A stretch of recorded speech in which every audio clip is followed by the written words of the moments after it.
19, 18, 17, 16, 15, 14, 13, 12, 11, 10, 9, 8, 7, 6, 5, 4, 3, 2, 1.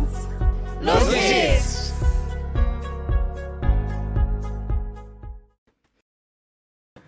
Hallo, liebe Leute und herzlich willkommen zu einem neuen Livestream von uns.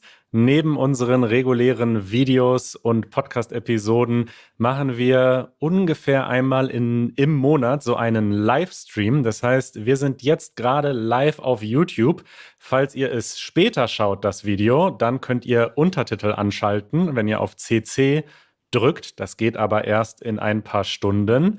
Und im Chat könnt ihr uns jetzt eure Fragen und Kommentare schreiben. Und dann schauen wir mal, ob wir sie etwas später beantworten können.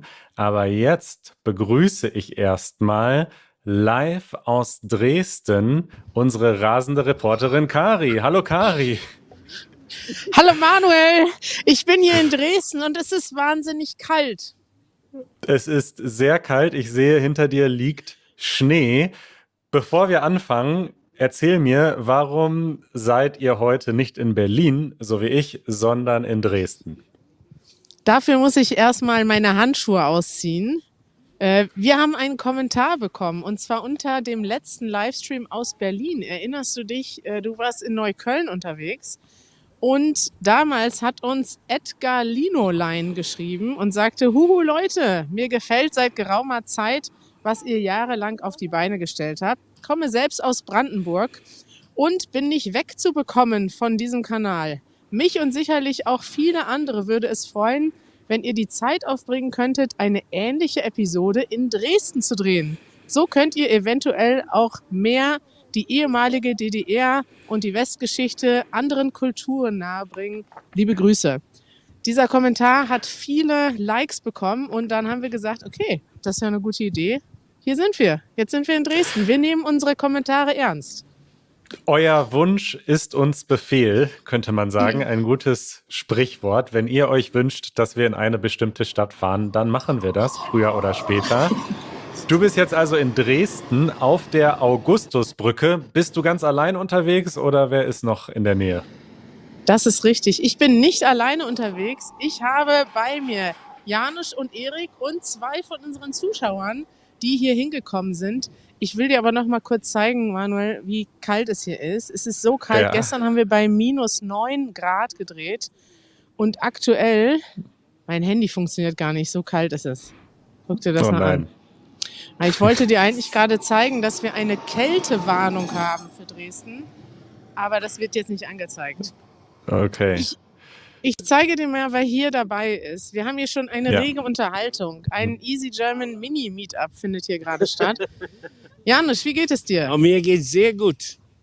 Hast du gute Laune? Ich habe sehr gute Laune. Wir waren noch vor 2 Minuten in dem Restaurant dort drüben und haben uns aufgewärmt. Deshalb geht's uns gut, ja. Aber es ist ordentlich kalt, muss ich sagen. Es ist aber heute schon wärmer als gestern, oder? Mir ist immer noch kalt, Okay. aber hier haben wir einen warmen Meetup. Ja, ich stelle mal die Gruppe vor. Dann ist Erik noch hier. Hallo Erik. Hallo Kari. Erik, du bist der Deutschlehrer bei Easy German hinter den Kulissen. Aber die Leute kennen dich, wenn sie das Behind-the-Scenes-Video geguckt haben. Wie findest du es hier in Dresden? Ich finde es super. Ich bin froh, dass ich dabei bin. Es ist tatsächlich ein bisschen kalt und ich habe wie immer nicht genug Klamotten an, was Kari zu Recht regelmäßig kritisiert. Aber Erik hat mir erzählt, er hat einen Pullover aus Alpaka-Wolle und der hält total warm. Mega effektiv, kann ich euch nur empfehlen. Alpaka-Wolle, top. So, heute gesponsert von Alpakas. Und wen haben wir hier? Wer bist du denn? Ich bin Konstantin. Konstantin? Ja. Woher kommst du? Ich komme aus Russland vor 2 Jahren und ich wohne jetzt hier in Dresden. Ich lerne Deutsch und gerne sehe ich Easy German natürlich. Das freut uns total. Und wer bist du? Hallo, ich bin Olivia. Woher kommst du, Olivia? Ich komme aus Amerika. Ich habe auch viele Videos von Easy German geguckt, um Deutsch zu lernen. Das ist wirklich crazy, dass ich jetzt selbst in einem Video bin. Ich habe schon mir vorgestellt, wow, was, wenn ich Janusz oder Kari auf die Straßen in Berlin treffe. Aber hier bin wir alle in Dresden. Wow. Sind wir in Dresden? Wow, das ist ja total crazy. Da kommen gerade noch mehr Leute an. Manuel, es ist unglaublich viel los hier. Wer seid ihr denn? Hallo, ich bin der Fallen. Hallo, ich bin die Mina. Woher kommt ihr? Ich komme ursprünglich aus Indonesien, aber schon seit 4 Jahren in der sächsischen Schweiz. Der sächsischen Schweiz, da warst du schon zu Urlaub, ne? Manuel? Da war ich schon Schöner mal Ort. wandern. Sehr, sehr schön dort, ja. Manuel war da schon mal wandern. Und woher kommst Hallo, du? Manuel. Ich komme aus dem Iran und ich wohne in Dresden seit 10 Jahren. Seit 10 Jahren? Ja. Wie gefällt es euch in Dresden? Ist perfekt. Es gibt immer etwas zu sehen, etwas zu erledigen. Also es gibt wirklich viel zu sehen. Und ihr seid am besten Zeit hier für Weihnachtsmärkte. Es gibt sehr viele schöne Weihnachtsmärkte hier. Ja. Richtig, es gibt schöne Weihnachtsmärkte und da gehen wir jetzt mal hin, Manuel. Ich würde sagen, kommt alle mal mit. Wir machen jetzt eine kleine Wanderung zum Weihnachtsmarkt. Vielleicht zeigen wir dir noch mal kurz das Panorama hier auf die Elbe. Haben wir das schon gesehen? Ja, wunderschön sieht das aus. Richtig weihnachtlich. Hier ist die Elbe. Es ist eingeschneit. Auf der rechten Seite sieht man die Altstadt. Es ist wirklich eine wunderschöne Stadt. Und das ist ein kleines Geheimnis, wir haben hier gestern schon den ganzen Tag gedreht. Und wir werden nächste Woche Mittwoch diese Stadt und die Highlights der Stadt noch mal etwas mehr vorstellen. Also schaltet ein, nächsten Mittwoch seht ihr, wie wir bei minus 9 Grad durch Dresden gerannt sind. Fantastisch. Ja, Kari, es schauen Menschen aus der ganzen Welt zu. Grüße aus Estland. Dort ist es auch sehr kalt und der Schnee ist überall. Aus Libyen schaut uns jemand zu, aus Ungarn, aus Hamburg, Brasilien, aus Kiew in der Ukraine, aus New Haven in den USA und noch aus vielen, vielen anderen Orten. Und eine Frage, die erste Frage geht an mich. Warum ist Manuel zu Hause? Das machen wir unter anderem deswegen so, damit eine Person Kommentare vorlesen kann und eure Fragen vorlesen kann, die dann Kari und Janusz unterwegs beantworten können. Aber Kari, ich möchte erstmal wissen, wo gehst du denn jetzt mit deiner Entourage, mit diesem Easy German Meetup hinter euch hin? Was ist der Plan? Es ist wirklich eine Entourage und ich habe ein bisschen Angst um Rawat, den habt ihr noch nicht gesehen. Der läuft gerade rückwärts durch den Schnee, die Brücke runter und ich habe Angst, dass er irgendwie vielleicht ausrutscht. Ich habe jetzt Erik gebeten, dass er auf Rawat aufpasst, aber der ist abgelenkt von Olivia. Es ist einiges los hier. Wir gehen jetzt in die Altstadt, Manuel, und da zeige ich dir mal ein schönes Bild. Oh, guck mal, da ist gerade noch ein Zuschauer vorbeigekommen. Hallo, du bist gerade live bei YouTube. Ja, richtig. Ja, weißt du schon. Ja, richtig. E-Mail geschrieben. Du hast uns eine E-Mail geschrieben. Wo fangen Sie an? Erik, ich denke. Du hast Erik eine E-Mail geschrieben? Ja, wo fangen Sie an? Und Erik hat geantwortet. Ja. Elgun. Woher kommst du? Ich komme aus Aserbaidschan. Aus Aserbaidschan? Ja, seit 3 Jahren bin ich hier. Ich habe hier eine Studium gemacht im Bereich von Verkehrsplanung und Technik. Verkehrsplaner. Ja, jetzt momentan schreibe ich Masterarbeit, dann bin ich schon fertig. Toll, komm mit, wir gehen gerade mit dem ganzen... Grüße an PTV Group, unsere Kollegen. Du grüßt deine Kollegen, wer ist das? PTV, Unternehmen. Du grüßt gleich deine ganzen Arbeitskollegen. Warum auch nicht hier, ne? Wir sind live bei YouTube. Wir gehen jetzt mit dem ganzen Tross zum Weihnachtsmarkt, Manuel. Was hältst du davon? Sehr viel. Dresden ist, glaube ich, bekannt für seine Weihnachtsmärkte und jetzt noch mit Schnee auf der Straße ist das natürlich wunderschön. Dazu passt vielleicht auch schon die Frage von Murdoch, Prof. Was ist das Lustigste, was ihr jetzt sehen könnt in Dresden auf der Straße? Wir sehen, ihr lauft jetzt über die Brücke, ihr überquert die Elbe, neben euch fährt die Tram. Gibt es irgendetwas Lustiges? Ich frage mal Olivia, vielleicht kann die das beantworten. Ja. Es gibt eine Zuschauerfrage. Was ist das Lustigste, was wir gerade sehen können? In Dresden? Nee, jetzt hier, um uns herum. Ist das vielleicht Rawat, der rückwärts läuft? Oder ist das dieser Pulk, der sich um Janusz bildet? Rauert sagt, Es gibt viele Leute auf der Straße und es ist -9 Grad. heute ist es nur -2. Es ist ganz entspannt. Aber ja, weiß ich nicht. Ist schwierig, die Frage zu beantworten, ne? Aber ich würde sagen, Also- es ist das Meetup da hinten. Das ist das Lustigste, was ich... Vielleicht, dass ich diese Handschuhe nur seit ein paar Tagen habe und schon eine davon verloren habe. Das ist natürlich auch lustig. Handschuhe sollte man nicht verlieren, deswegen ist die zweite Hand in der Tasche. Das passt Ja. direkt zu unserer nächsten Frage. Es gibt sehr viele Fragen zu dem Wetter. Was macht ihr, um euch zu wärmen, fragt Marika. Und wie kleidet man sich in Dresden, um sich vor solch kaltem Wetter zu schützen? Und welche Tipps habt ihr für Menschen, die im Winter nach Deutschland auswandern, um sich auf die Kälte in Deutschland vorzubereiten?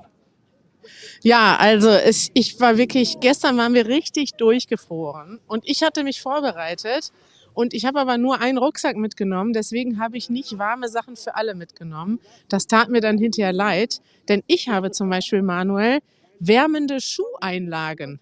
Achtung. Und das zum Beispiel hält meine Schuhe schon mal warm. Ich habe 2 Paar Socken, 2 dicke Paar Socken, eine wärmende Schuheinlage und noch Schuhe mit Wolle. Ich weiß nicht, ob man das jetzt sieht, aber die sind richtig warm. Und dazu habe ich noch lange Unterwäsche. Also unter dieser Hose ist noch eine lange Hose. Unter dieser Jacke ist ein Pullover und noch ein langer Pullover und noch ein T-Shirt. Und so hält man es dann für eine Stunde aus. Es gibt kein schlechtes Wetter, es gibt nur schlechte Kleidung. So sagen die Deutschen. Ja. Und du bist ein gutes Beispiel. Du bist top vorbereitet. Ich wünschte, ich hätte Ja. noch wärmere Handschuhe. Also da gibt es noch wärmere Handschuhe. Das ist noch nicht die Krönung der Evolution, was ich hier anhabe, obwohl die aus Wolle sind. Ja, es gibt viele Fragen, wo ihr jetzt hingeht. Wie geht's weiter bei euch? Ich möchte dir jetzt gerne schon unser erstes Highlight zeigen. Ja, Kennst das du ist das auch hier? mein Dresden-Highlight. Ich war dort vor einigen Wochen und habe eine Stadtführung gemacht. Dieses Gemälde, das sieht man jetzt in diesem Livestream natürlich nicht, aber das ist so unglaublich, was da Wir können ja an noch ein bisschen- Detailreichtum und an Geschichten drin stecken. Das ist wirklich toll. Vielleicht kann Erik da mal zu uns kommen. Der hat da nämlich zu recherchiert. Das ist Ja. der sogenannte Fürstenzug. Erik, was gibt es zu diesem Fürstenzug Interessantes zu sagen? Ja, das ist ein sehr, sehr großes sogenanntes Fliesenwandbild. Ein Wort, was ich mir gestern erstmal einprägen musste. Und es besteht halt aus sehr, sehr vielen, 23.000 kleinen Fliesen. Und das ist ja historisch, kann man sagen, weil es zeigt die Leute, die hier in Sachsen über die Jahrhunderte so geherrscht haben. Also hier sind tatsächlich, man nennt das den Fürstenzug, weil das ist eigentlich ein Zug von Menschen, die haben aber alle nicht gleichzeitig gelebt, sondern das ist eine Dynastie, eine Familie und die haben also immer nacheinander dann, vielleicht so wie die Royal Family in England kann man sich das vorstellen, so sind das dann alle Verwandten durch die Jahrhunderte durch dargestellt auf einem Wandbild und dieses Wandbild ist aus Porzellan. Ja, tatsächlich. Das Porzellan, ich glaube, Sachsen ist auch bekannt für sein Porzellan und das passt ja da ganz gut. Ja, und das ist das größte Porzellanbild der Welt. Und das Tolle ist, dass wirklich ganz, ganz viele Details drinstecken. Also jede Person, die da abgebildet ist, mit der passiert irgendetwas, die fällt gerade vom Pferd oder die macht irgendetwas und das beschreibt genau den Charakter, den diese historische Person auch hatte. Also das kann ich nur empfehlen, wenn man mal in Dresden ist, eine Stadtführung zu machen und sich das alles erklären zu lassen. Da sehen wir, Dresden ist eine Stadt voller Geschichte natürlich.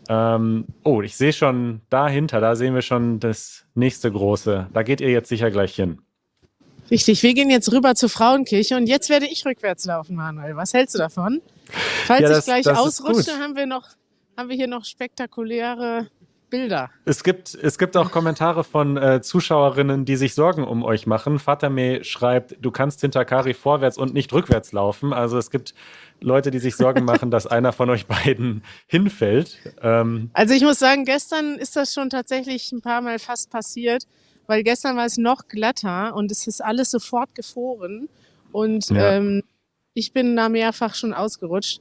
Heute ist es ein bisschen angenehmer. Oh, Robert hat sich umgedreht, jetzt darf ich wieder geradeaus laufen. Ja.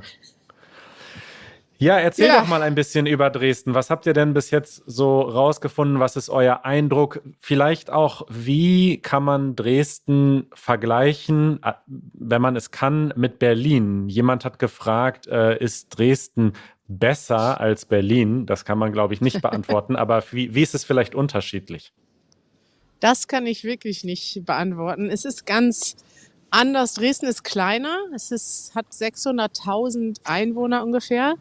Und ich muss sagen, dass ich wirklich begeistert bin von dieser Stadt. Ich war nur einmal kurz hier. Jetzt waren wir 2 Tage hier, ist auch kurz, aber wir haben gestern wirklich schöne Sachen gesehen. Also es gibt diese Altstadt, die sieht eigentlich aus wie eine Filmkulisse, weil hier alles so perfekt ist und so schön ist. Und dann dieser Weihnachtsmarkt dazu, muss ich sagen, war wirklich schön. Also wirklich, ich habe richtig gedacht, wow, schade, dass ich vorher noch nicht hier war. Du warst ja auch im Sommer in Dresden, Manuel. Wie fandest du das denn im Sommer? Auch total schön. Also jetzt sieht es natürlich richtig malerisch aus mit dem Schnee, aber auch im Sommer. Es ist einfach eine schöne Stadt. Sie ist natürlich viel kleiner als Berlin, relativ kompakt. Ihr seid jetzt in der Altstadt, im Zentrum, im historischen Zentrum und ja, viel kompakter, viel kleiner, viel familiärer so. Es ist keine Großstadt, aber total schön und lebenswert. Was hast du da für ein Bild? Ich wollte mal zeigen, wie das hinter der Kamera aussieht, für alle von euch, die sich das nicht vorstellen können. Und ganz oft, hier muss ich drüber gehen. Ganz oft guckt Robert aber so. Oh, warte, jetzt sehen wir es nicht. Seht ihr mich noch? Hallo? Hallo? Ja. Die Kamera spielt verrückt. Hilfe! Also ganz oft guckt Robert so ein bisschen schmerzverzerrt, weil es kalt ist und schwierig, rückwärts zu gehen. Kann ich mir vorstellen. Der Arme. Gleich gibt's Glühwein, Robert. Ja, ich brauche Glühwein natürlich. Ja, also ich bin positiv überrascht. Und was auch schön ist, es gibt hier diese Altstadt. Das ist wie so ein, wie sagt man das, so wie Yin und Yang. Es gibt diese Altstadt, hier ist irgendwie alles perfekt. Und dann gibt es die Neustadt.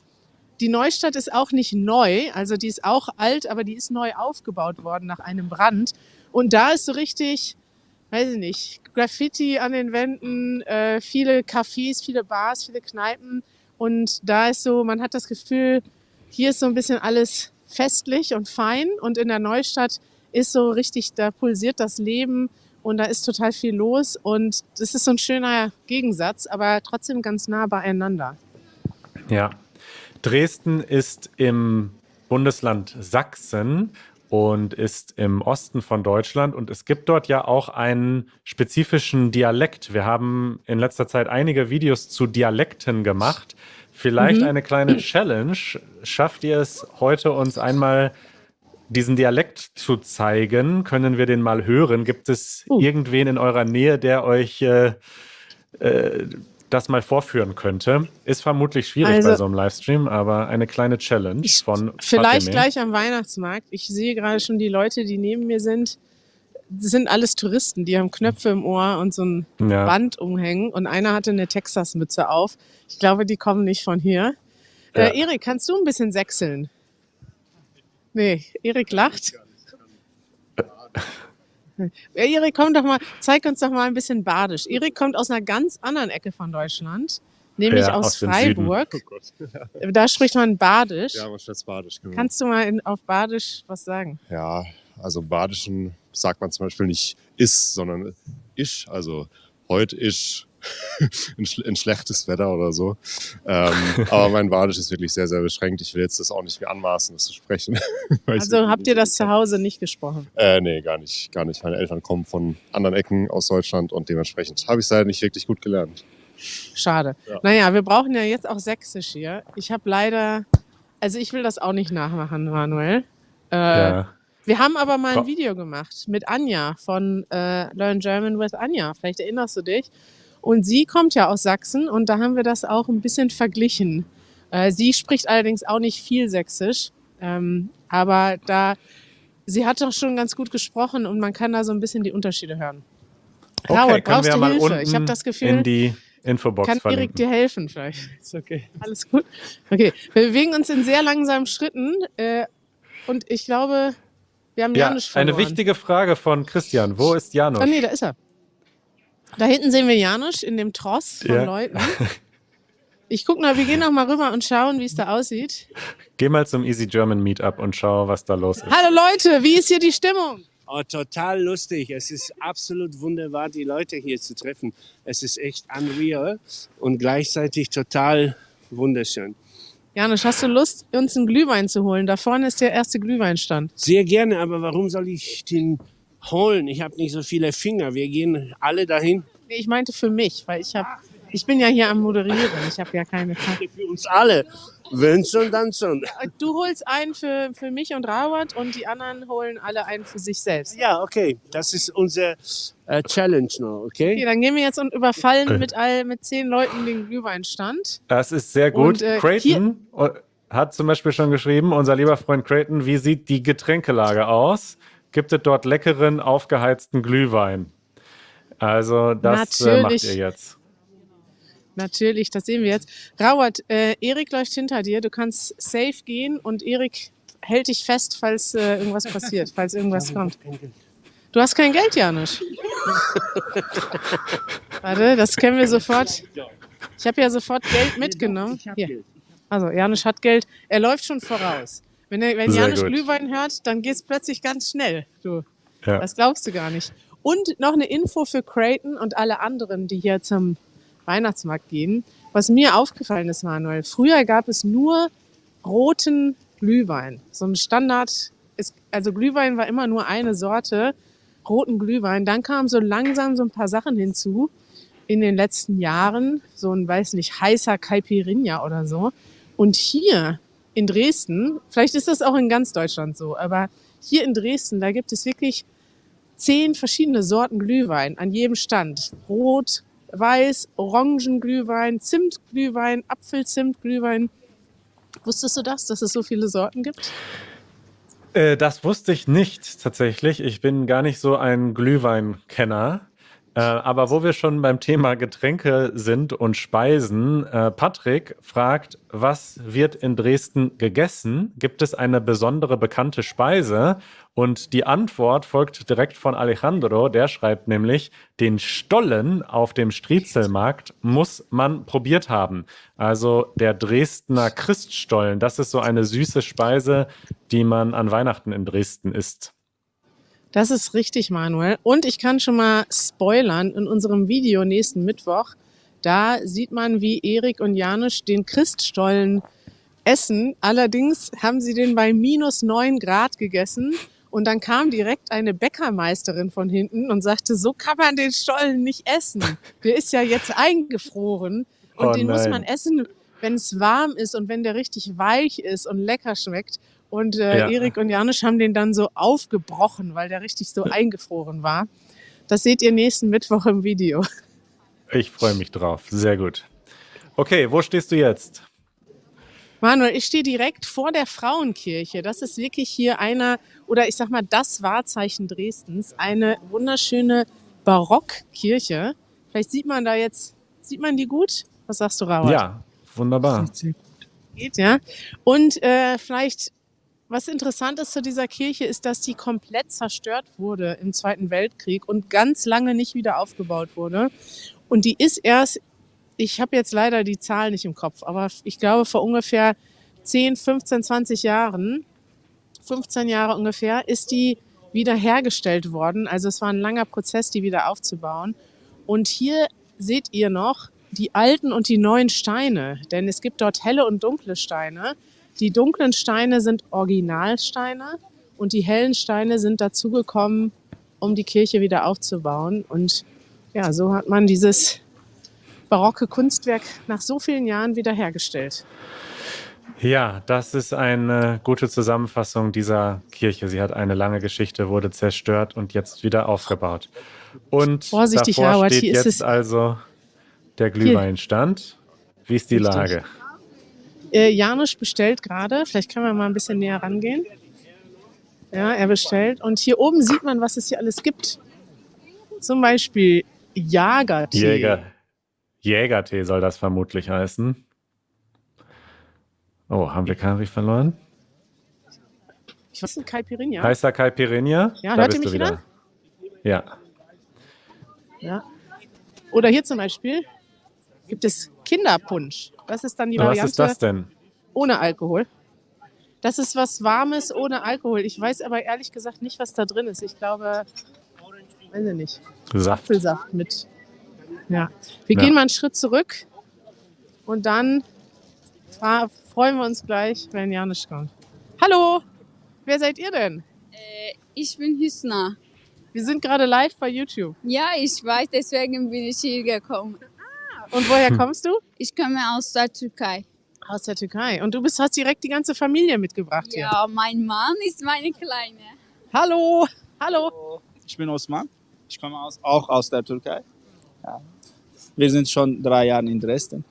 Und wie gefällt es euch in Dresden? Ja, das ist eine sehr schöne Stadt. Das ist eine sehr schöne Stadt und es gibt viele schöne Gebäude. Ja, deswegen wir lieben Deutschland und auch Dresden. Ja. Ich bin auch begeistert von Dresden. Was ist denn dein Lieblingsort in Dresden? Frauenkirche. Die Frauenkirche? Ja, genau. Warst du schon da drin? Ja, einmal. Und was sieht man von innen? Glänzt es viel? Ist da viel Gold? Ja, viel Gold. Genau. Und man kann Manuel, auch warst oben, du schon drin? Ich war drin und auch oben auf dem Turm. Also man kann da so hochlaufen, dann läuft man immer im Kreis, bis man oben angekommen ist. Das kann ich nur empfehlen. Richtig. Das wollten wir eigentlich gestern machen, aber es war zu spät. Rawat, ist dir kalt an den Fingern? Ja, ne? Er kann seine Finger nicht mehr fühlen, Manuel, weil er hält in der einen Hand die Kamera und in der anderen hält er den Audiosender. Oh mein Gott. Oder, den Receiver. Ja, dann, wir müssen weitermachen. Ich es will bleibt euch natürlich nur noch Rawat Glühwein jetzt zu helfen. trinken. Ja, was Glühwein bleibt uns kommt. denn noch? Gibt es noch Guck mal, Orte, da ist die ihr er. uns zeigen wollt? Oder sind wir schon am finalen Ort? Oh, das sieht Guck mal. super lecker und gemütlich aus. Oh, für Rawat, gib den Rawat, der friert. Ich zeig dir mal, wie das hier aussieht. Das ist doch ein schöner Ja. Becher. Zeig mal, Hier was sieht steht da man drauf? noch. Das sieht man Was nicht steht so da ganz. Ist die Kamera so Weihnachtsmarkt gut? an der Frauenkirche. Da sieht man es. Ja. Rawat versucht jetzt gerade mit der Nase den Fokus einzustellen von der Kamera, weil er keine Hand frei hat. Oh nein, der Arme. Janusz, wollen wir anstoßen? Ah ja. Prost. Prost. Prost. Ja. Ich Das möchte ist mal doch von. ein perfekter Abschluss hier. Ja, das ist ein wunderschöner Abschluss. Frag doch noch mal Janusz, was sein Eindruck von Dresden ist. Das würde mich noch interessieren. Janusz, wir möchten von dir jetzt hören. Was Ja. ist dein Eindruck von Dresden? Oh, es ist eine unglaublich gemütliche Stadt und gleichzeitig mit einem riesigen Kulturangebot, glaube ich. Alles, was gut ist, kommt irgendwann nach Dresden. Und die Leute erzählen uns, du hast hier jeden Tag irgendwas am Laufen. Ja? Und ich kann mir vorstellen, dass es hier ganz spannend ist und interessant zu leben. Und natürlich zumindest die Innenstadt, die wir jetzt gesehen haben, ist wunderschön. Ne? Aber ja. Also wir müssen unbedingt noch mal im Sommer wiederkommen, denn es ist jetzt auf jeden Fall ein bisschen zu kalt, um den ganzen Tag rumzulaufen. Aber auch wunderschön, weil diese Atmosphäre mit dem Weihnachtsmarkt, es gibt ja in der ganzen Stadt solche Buden. Es gibt einige größere Weihnachtsmärkte, aber auch irgendwie an jeder Ecke so einen kleinen Stand mit was zu trinken oder mit etwas, was verkauft wird. Und das Ist ja macht die eine- Stadt total gemütlich. Es ist ja eine Touristenstadt. Alle Leute aus aller Welt kommen nach Dresden, offensichtlich. Ich habe auch super viele Schulklassen aus Polen gesehen. Aber Überall hört man Polnisch. Ist ja auch nah an der Grenze. genau, das ist wahrscheinlich der Grund. Ja. Janusz, was mich jetzt noch interessieren würde, welchen Glühwein hast du uns denn gekauft? Diesen Weißwein-Glühwein, der ist auf jeden Fall zu empfehlen. Sehr warm und sehr lecker. Ja, hat der Glühwein so an sich, dass er warm ist. Ja, genau. Aber ich mag nicht diesen klassischen Glühwein mit den Gewürzen und allem. Das ist mir zu schwer und zu irgendwie widerlich. Aber das schmeckt immer noch wie Wein, aber ein bisschen wärmer. Ja. Sehr lecker. Das war eine schöne Glühwein-Rezension und ein schöner Sneak Peek. Schluss. Ein schöner Einblick in Dresden. Nächste Woche Mittwoch kommt euer Video. Versprochen, sie besucht uns in Berlin. Warte, Manuel versucht hier gerade eine Abmoderation zu machen, Janusz. Genau. Also, nächste Woche Mittwoch gibt es das Video aus Dresden. Ansonsten war das unser letzter Livestream in diesem Jahr. Aber nächstes Jahr geht's weiter. Da haben wir ein paar Überraschungen geplant. Da werden wir auch von unterwegs livestreamen, wenn wir das technisch Können wir das nicht schon verraten, hinbekommen. Manuel? Wir können es verraten. Wir wollen versuchen, einen Livestream aus Mexiko zu machen, wenn wir im Januar in Mexiko sind. Also, wir sind mal gespannt, ob dann auch so eine Entourage wie heute hinter dir herläuft, Kari. Das wäre witzig. Ich würde sagen, wir verabschieden uns jetzt zusammen. Ich sage nochmal, vielleicht kann jeder nochmal kurz Tschüss in die Kamera sagen. Wir verabschieden uns jetzt, weil der Livestream ist zu Ende und dann werden wir nur noch Glühwein trinken. Sagt doch mal in euren Sprachen Tschüss. Tschüssi. Auf meine Muttersprache. Пока. Auf Russisch. Пока. Пока. До свидания. До свидания. Joe Shadish. До свидания. До свидания. Wen haben wir hier? Sampai jumpa. Adios. Ah, du sprichst Spanisch. Das habe ich verstanden. Erik, wie sagt man denn in deiner Muttersprache in Badisch Tschüss? Wie sagt man da? Ade, genau, ja, Ade. Ade. Okay, sagt mal in eurer Muttersprache Tschüss. Cześć. G'day. Ciao. Ciao. Ja, das war unser Livestream aus Dresden. Wir trinken jetzt und wir wünschen euch einen wunderschönen Tag. Bis bald. Danke, ihr Lieben. Ciao.